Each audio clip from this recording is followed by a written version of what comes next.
Ever wondered why your demos keep getting ignored no matter how good your track is? I used to blast out demos and not get a single reply until I learned this secret strategy that helped me build real connections and got me signed to Purified, Sakura, and many other labels I love. So in this video, I'm going to break down exactly how this strategy works, step by step, so that you can finally get noticed by your favorite labels and get signed faster than you ever thought possible. So what is this secret label strategy and why haven't you heard of it before? Most producers think that getting signed is a volume game, where if you send a demo to every single label on Earth, at least one of them is gonna say yes, right? But this is exactly why they end up never getting played and getting stuck in the inbox graveyard. Imagine you're at a party and somebody that you've never met walks up and shoves a business card in your face and walks off. Are you gonna call this person? Obviously not. Just like you wouldn't call that stranger, labels won't respond to you if you haven't built any rapport with them. And that's what most producers do. Just spam labels with music, with no relationship, zero context, and asking for everything whilst giving nothing in return. People like to work with people that they like, they know, and trust, and especially those that bring more to the table. Labels sign producers that they've heard of, that conduct themselves professionally, that bring value, not just another faceless email asking for everything in the world and overselling themselves. This strategy isn't about hacking the system, it's about building real, meaningful connections and building something together with the label.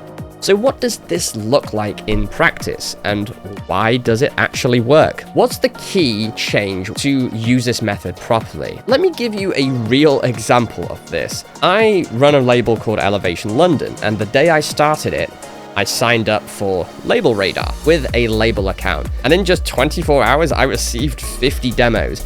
Most of them were generic, completely the wrong genre, and I had never heard of any of these artists, let alone have a relationship with them. And guess what? I completely ignored almost all of them. However, when someone's already shown up in my DMs, supported our releases, tagged us in their mixes, or even just said something thoughtful about our music or me, I remembered them. And when their demo lands in the inbox, it's not just another link, it's someone that I know. And that's who gets listened to first, every time. And because of all the support and rapport they've built, I would give these people much more detailed and helpful responses, to the point where I would literally just tell them exactly what they would do, how to sign with us. Now, Anjunadeep and many of the big labels are also on Label Radar. Imagine how many demos they must receive a week. We're talking in the thousands, and labels have tiny teams. It is actually impossible to listen to all of those demos every week with their team sizes. So you will get lost in the noise, and you will not get an answer anytime within the next 6 months to a year, if at all. They listen to people they already know and like quickly. This is what most producers aren't doing. They're not laying the groundwork, they're not building relationships, not providing value, but the ones who do, they stand out instantly. So, how do you actually start doing this yourself right now? Okay, so if everyone else is doing the mass blasting approach and it's not working, and you find yourself stuck in that same old cycle, here's how to break out. Here's the step-by-step application. Firstly, number 1, fix your socials and online presence. Labels always check your socials. So look professional. Do not buy followers. It's an instant blacklist, and you can tell within 2 seconds. It doesn't matter if you only have 50 followers. Just look like you're someone who takes their music seriously. Secondly, ditch the demo portals. So don't rely on platforms like Label Radar. They're all totally spammy, impersonal, and your music just will never get heard. 3, start laying the groundwork. So follow the label, follow its artists, start supporting their releases, share, comment, play their tracks in your mixes, and if you're a DJ, you should be tagging them when you play, so the label will literally see this. And if they run events, go to the events, meet them at conferences or shows like ADE. You need to find out who the key decision makers are, so A&Rs, the label owners. And by the way, all of the big labels are on LinkedIn.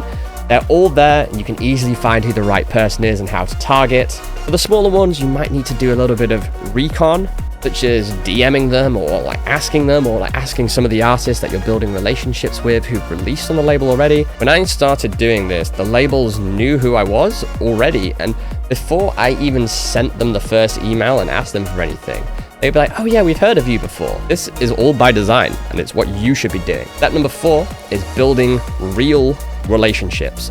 So find common ground between you and the A&R/label owner that you can connect with and relate to with them on. You can befriend the smaller artists on the label too. They will respond and might actually introduce you once you've built a connection with them. And offer value. So if you have a radio show, you play gigs and collaborations, show you're serious and active, but also use this to your advantage. Have videos perhaps of you playing shows or radio shows with their music. They will love that. Treat these people as if they're your friend, and eventually they will become your friends. And from doing this, I actually now can have a casual drink and conversation with many of these people I've built relationships with and put in the groundwork, because it's not all about business with me and them anymore, and they don't see this as a transactional relationship like it is for everybody else. And because of that, they're way more likely to actually help and work with me because they're my friends and they want to help more. Step 5 is to perfect the pitch. So only send your best 1 to 2 tracks and keep your email short, personal, and professional. Ask for feedback, so don't just beg for a signing. Show that you're open to making changes. Mention your achievements, but don't brag, especially if it's the first email you send them. And number 6 is, well, to be patient and persistent, because this is a marathon and not a sprint. Most signings come from the follow-ups and require multiple demos to get the right one that works. However, the stronger the relationships you build, the more you'll learn about the label and what it is they're actually looking for, to the point where they will just straight up tell you exactly what you need to do to sign with them. This is part of the process. So here are some quick mistakes to avoid. Don't spam these people. You don't want to annoy them. Don't make it all about you. Try to lead with value. Don't disappear between releases. Stay active, keep them updated with what you're doing. Kind of like when you see a friend from home for the first time in a year and you're like, what have you been doing? Like, same old. Like, oh, you've been doing nothing then. You don't want to be like that. So if you want to get signed fast, stop acting like every other producer and start building real relationships. Provide value and show that you're in this for the long haul. That's the secret. Copy it and you'll stand out, guaranteed. And if you want my exact email template sequence for reaching out to the labels, hit the link in the description and I'll send it to you for free. And it's all good and well having this strategy for sending to labels, but if your mix downs aren't working and not up to scratch, then no level of recon wizardry is going to get you signed. So watch this video next on how to clean up your mix so labels will take you seriously.